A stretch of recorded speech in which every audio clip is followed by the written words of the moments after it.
Et salut tout le monde, mais sur la chaîne Lorenzo High Tech, comme dans le titre, aujourd'hui on va parler d'Apple parce que oui, ça y est, les nouveaux iPhone 16, 16 Plus, 16 Pro, 16 Pro Max ont été enfin officialisés, oui, juste hier, et aujourd'hui je vais vous faire un petit résumé des meilleures nouveautés sur ces nouveaux iPhones. Mais avant de commencer la vidéo, si vous n'êtes toujours pas abonné à la chaîne YouTube, abonnez-vous, elle est 100% high tech, n'oubliez pas d'activer la petite cloche de notification pour être notifié lorsque je publie une vidéo, et bien entendu à mes autres réseaux sociaux, c'est-à-dire Instagram, TikTok et Twitter, tous les liens seront en bas dans la description. Du coup, maintenant on va commencer par les écrans. Alors oui, les petites nouveautés cette année, ça va être plutôt sur les iPhone 16 Pro et 16 Pro Max. Alors concernant les iPhone 16 et 16 Plus, on est toujours sur une diagonale de 6,1 pouces et on peut monter jusqu'à 6,7 pouces. Donc en termes de diagonale, ça ne change pas sur les iPhone 16. Par contre, concernant les iPhone 16 Pro et 16 Pro Max, on va gagner un petit peu plus en termes de taille parce qu'on passe de 6,1 à 6,7 pouces, on passe de 6,3 à 6,9 pouces. Donc oui, on aura une plus grande diagonale sur les versions Pro. Ensuite, autre nouveauté, c'est la luminosité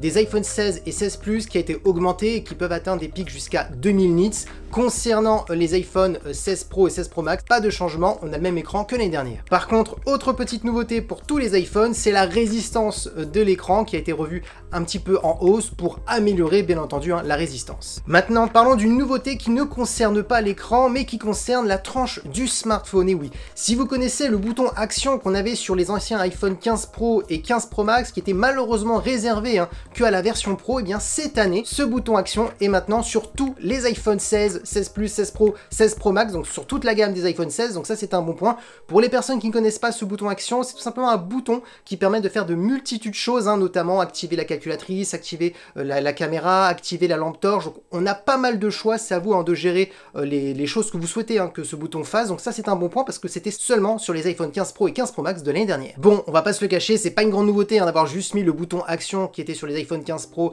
et maintenant on les met sur toute la gamme des iPhone 16. Par contre là oui, la grosse nouveauté qu'on n'avait pas l'année dernière sur aucun des iPhones, c'est tout simplement le nouveau bouton haptique qui est un bouton qui va servir à faire pas mal de choses. Alors la première priorité de ce nouveau bouton qu'on a sur la tranche en bas à droite du smartphone, c'est tout simplement un bouton pour prendre des clichés de photos, pour activer très rapidement la caméra si vous devez faire une photo très rapidement, et surtout si vous pressez longtemps le bouton, vous allez avoir plusieurs fonctionnalités. Donc vous pourrez démarrer une vidéo, on va pouvoir aussi zoomer avec ce bouton haptique, donc comme une petite molette, donc c'est intéressant. Donc Apple a vraiment voulu appuyer sur ces nouveaux iPhones ce bouton haptique qui permettrait vraiment de rendre votre smartphone en appareil photo. Alors bien entendu, peut-être que certains vont me dire ah mais rajouter juste un bouton pour faire des photos, des vidéos, bah il n'y a peut-être pas assez d'utilité pour ce nouveau bouton. Bah dites-vous bien que oui, ça va pas servir qu'à cela. On va aussi pouvoir utiliser certaines nouveautés qu'on va retrouver dans quelques mois bien entendu au niveau de l'intelligence artificielle. Donc notamment on pourra activer Siri, faire des demandes avec Apple Intelligence depuis le bouton, et notamment une fonctionnalité qui est plutôt sympa. Si vous connaissez Google Lens, vous savez quand vous prenez une photo et vous voulez avoir des informations sur un animal, sur quelque chose directement juste avec une simple photo, Apple a copié, on va pas se le cacher, cette fonctionnalité de Google, on va le retrouver directement dans l'OS, dans l'intelligence artificielle d'Apple, et on pourra l'activer directement juste avec ce bouton. Bon, maintenant parlons de la grosse nouveauté de ces iPhones, c'est tout simplement les performances. Et oui, cette année Apple n'a pas vraiment mis de grosses différences entre les iPhones classiques et les iPhones Pro. Chaque année on a le droit à des processeurs d'une génération précédente sur les iPhones classiques. Là cette année non, ce n'est pas le cas, on a bien la puce A18 sur les iPhone 16 et A18 Pro qui va un peu plus loin sur les iPhone Pro. Donc là ce qui est intéressant, c'est que on saute de 2 générations directement au niveau du processeur sur ces nouveaux iPhone 16, parce que oui, pour ceux qui ne le savent pas, sur les iPhone 15 classiques on avait la puce A16 et là on passe directement à la A18, donc on passe 2 générations directement. Donc oui, ces iPhone 16 sont les iPhones les plus performants d'Apple sur les iPhones classiques, bien entendu je parle. Donc oui, la grosse nouveauté cette année, ça sera vraiment les performances. Apple annonce sur ces nouveaux iPhone 16 qu'on est sur des processeurs qui est 40% plus performantes. Pareil aussi pour la A18 Pro, on est sur des processeurs aussi qui consomment 30% d'énergie en moins. Donc Apple a annoncé des meilleures autonomies sur les iPhone 16 et 16 Pro, et surtout ils ont aussi retravaillé la chambre à vapeur pour éviter les surchauffes et pour consommer du coup moins d'énergie. Et bien entendu, Les batteries aussi ont évolué. Apple a parlé de 20% de batterie supplémentaire, mais on ne sait pas combien de milliampères en plus, parce que oui, Apple communique jamais les chiffres. Maintenant, parlons de la partie photo. On va commencer tout de suite par les iPhone 16. Alors la grande nouveauté cette année, c'est bien entendu, on va capter plus de lumière. Donc Apple a dit qu'ils avaient retravaillé leur capteur pour la luminosité, donc notamment pour les photos de jour et aussi de nuit pour avoir plus de détails. Mais surtout, la grosse nouveauté, c'est l'ultra grand angle qui était de 12 mégapixels l'année dernière sur les iPhone 15, qui passe aujourd'hui à 48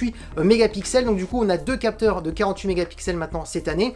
Bien entendu, on n'a pas de téléobjectif sur ce smartphone, mais Apple a expliqué que vu qu'ils avaient retravaillé leur capteur et qu'on était sur du 48 mégapixels, et ben qu'on pouvait avoir un zoom numérique x2 qui ressemblait à un zoom optique. Donc en gros, on fait un croppage dans la photo. C'est comme ça que ça fonctionne chez la plupart des smartphones qui ont un zoom numérique. Donc voilà ce qu'a un petit peu annoncé comme nouveauté Apple au niveau de la photo. Et pour la vidéo, pareil, c'est du peaufinage. Cette année, ils ont encore amélioré, mais pas de gros changements, on va pas se cacher sur ces iPhone 16. Maintenant, parlons des nouveautés des iPhone 16 Pro et 16 Pro Max, qui est la gamme la plus haut de gamme d'Apple. Alors là, cette année, le gros changement aussi, c'est comme les iPhone 16, c'est-à-dire c'est l'ultra grand angle qui était de 12 mégapixels, passe aussi à 48 mégapixels, donc du coup, on aura un meilleur ultra grand angle. Là, par contre aussi, l'autre nouveauté, c'est qu'on a bien entendu un téléobjectif comme l'année dernière, mais par contre, on est sur du x5 sur le 16 Pro et 16 Pro Max, et j'ai envie de dire, enfin, ça c'est vraiment le bon point, parce que oui, l'année dernière, pour les personnes qui ne le savaient pas, pour avoir le zoom x5, on était obligé de prendre l'iPhone 15 Pro Max, parce que oui,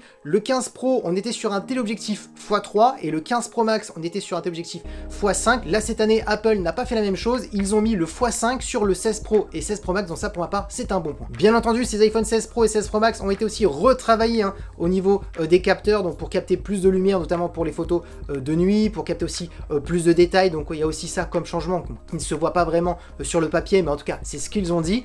Ensuite, bien entendu, concernant la partie vidéo, la grosse nouveauté cette année, c'est le 4K en 120 images par seconde, donc ça va être notamment pour les professionnels qui aiment bien faire des ralentis, etc. Parce que oui, le grand public, personnellement, je ne pense pas qu'il va vraiment utiliser cette fonctionnalité, mais bon, c'est quand même une nouvelle fonctionnalité, donc c'est pour ça que je vous la donne. Et bien entendu, la dernière nouveauté, c'est au niveau du MagSafe. Alors pour les gens qui ne connaissent pas le MagSafe, c'est tout simplement la recharge par induction avec, vous savez, l'aimant qui est au centre de l'iPhone pour pas perdre d'énergie lorsque vous mettez votre smartphone en induction. Et bien maintenant, il passe aujourd'hui à 25 watts, donc oui, on est sur de la recharge beaucoup plus rapide. Apple a annoncé qu'on pouvait gagner 80% d'autonomie sur les iPhone 16 en simplement 30 minutes. Du coup, voilà toutes les nouveautés matérielles des iPhone 16, 16 Pro, 16 Pro Max. Bien entendu, je ne vais pas reparler de l'intelligence artificielle qui a déjà été annoncée au mois de juin quand ils ont présenté iOS 18. Toutes ces nouveautés, malheureusement, n'arriveront pas tout de suite sur le marché européen. Il faudra attendre début 2025, donc c'est-à-dire janvier. Apple n'a pas donné de date avec tous les problèmes avec l'Europe, bien entendu. Pareil, Google a les mêmes soucis actuellement. Google sur les Google Pixel 9, 9 Pro, on n'a pas les fonctionnalités parce qu'il y a des restrictions. Donc voilà, c'est un peu le même problème chez tout le monde avec l'IA. Donc vous inquiétez pas, l'IA ne sera pas disponible tout de suite sur ces iPhones, mais ça arrivera bien entendu juste après, au mois de janvier. Et bien entendu, dès que ces fonctionnalités arriveront, pourquoi pas, je ferai une vidéo sur l'intelligence artificielle d'Apple. Bon, maintenant, on va pas se le cacher, qu'est-ce que j'en pense de ces nouveaux iPhone 16, 16 Plus, 16 Pro, 16 Pro Max? Tout de suite, ce que je peux vous dire, c'est qu'il n'y a pas énormément de grosses nouveautés, à part le bouton haptique qui sert à faire des photos, des vidéos, zoomer directement pour transformer son smartphone en appareil photo. Voilà, c'est vraiment la grosse nouveauté. Ensuite, très grosse nouveauté, c'est les performances qui sont bien en hausse comparé à l'année dernière. Donc on est sur des gros processeurs très performants, mais bon, on va pas se cacher, c'est une nouveauté qu'on le savait tous, bien entendu, c'était pas quelque chose qu'on a été surpris, on le sait souvent, chaque année les processeurs d'Apple sont très très bons. Le point positif quand même, c'est que maintenant quand même, les iPhone 16 et les iPhone 16 Pro sont presque équivalents en termes de perf, même si oui, la A18 Pro va beaucoup plus loin que la A18 classique. C'est quand même bien, je trouve, d'avoir maintenant presque les mêmes processeurs, chose que j'étais un petit peu embêté chaque année d'avoir l'ancienne génération sur les iPhones classiques, donc ça c'est un bon point. Les appareils photo ont été un petit peu peaufinés et l'ultra grand angle amélioré de 12 mégapixels, on passe à du 48 mégapixels. Donc pas de grosses nouveautés, on va pas se cacher. Après, les grosses nouveautés, c'est l'intelligence artificielle, mais malheureusement, l'IA n'est pas encore disponible sur le marché français, donc ça c'est un petit peu dommage. Pour qui je conseille ces nouveaux iPhones? C'est très simple. Si vous avez un iPhone 15, 15 Pro, 15 Pro Max, n'achetez pas ces nouveaux iPhones parce qu'il y a très peu de nouveautés, ça vaut pas le coup. Et quand on achète un iPhone qui est un smartphone haut de gamme, normalement il faut quand même le garder plusieurs années pour que ce soit rentable. Si par contre vous avez un iPhone 11, un iPhone 12, voire un iPhone 13, là oui vous sentirez une grosse différence au niveau de la photo, au niveau de l'écran, au niveau des perfs, vraiment un peu partout hein, vous sentirez la différence. Donc voilà pour qui ils sont destinés ces iPhones. Et on va pas se cacher, souvent de génération à génération, les iPhones qui sortent, c'est souvent pour des personnes qui ont des anciens iPhones. Hein. C'est pour ça d'ailleurs qu'il y a très peu de nouveautés à chaque génération, et un peu comme chez toutes les marques, maintenant les smartphones sont de nos jours quand même excellents, et c'est compliqué de rajouter des nouveautés chaque année. Et voilà, la vidéo est terminée sur ces nouveaux iPhone 16, 16 Plus, 16 Pro, 16 Pro Max. J'espère que la vidéo vous a plu. Écrivez-moi en commentaire les nouveautés qui vous plaît sur ces nouveaux iPhones. Est-ce que vous allez acheter ces nouveaux iPhones? Si vous achetez un nouvel iPhone, quel iPhone actuel vous avez? Ça m'intéresse beaucoup. Si la vidéo vous a plu, n'oubliez pas le petit pouce like, de vous abonner sur cette chaîne YouTube et d'activer la petite cloche de notification pour être notifié lorsque je publie une vidéo, et bien entendu mes autres réseaux sociaux, c'est-à-dire Instagram, TikTok et Twitter. Tous les liens seront en bas dans la description, et maintenant je vous dis à très bientôt.